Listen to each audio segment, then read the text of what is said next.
Men som jag säger, det var ganska kort nu på grund av att vi har ingen startlistförlåt för Kjellbornpark. Lite synd, men det har varit intressant att ha med er. Jo, men grejen är att spela i alla fall. Gå ut och spela. Det kommer att bli fruktansvärt intressant GR3. Det blir en irländska derby. Det kommer att bli fruktansvärt bra. I synnerhet, det är semifinaler eller? Jag tror det är semifinalen. Jag tror det. En intressant grej för alla svenska folk faktiskt. Svenska folk ska spela för slipta lag. Because jag är helt säker att jag tror det må till slipta lag är faktiskt Ivonen Jockes tik slipta lag. Jocke Järv på Ivan Flink i Midlanda. Ja, jag är helt säkert. Jag tror det slipta lag. Men så spela slipta lag. Det är lite svensk connection här inne. Så det måste vi hålla fram. Sätta pengar på det.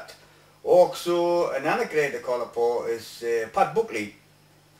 Han är fruktansvärt bra tränare. Han har några stycken ner inne i Irländska derby också. Så det är en annan grej att fundera på när du spelar för GR3 på lördag.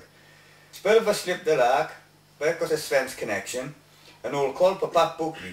Pat Buckley, Paul Hennessy. Det är två bra tränare, så mycket bra hon. Så det är bara ett litet tips. Det kommer bli oerhört roligt att se inte spela på. Det blir riktigt spännande. En glöm inte NPP-lopps. Det är mycket bättre odds. Och som jag sagt, slår ihop pool med den irländska och svenska. Så det blir jättebra odds. Så utan spelare. Men som jag säger, hade vi inte spelkonto, öppna spelkonto. Gå inte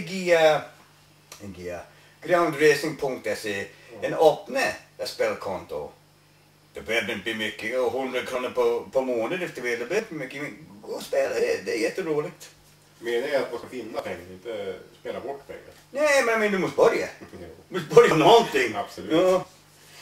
Men det blir underbart. Vi går börja med 0 kronor med 100 000. Ja. Men tyvärr det går inte.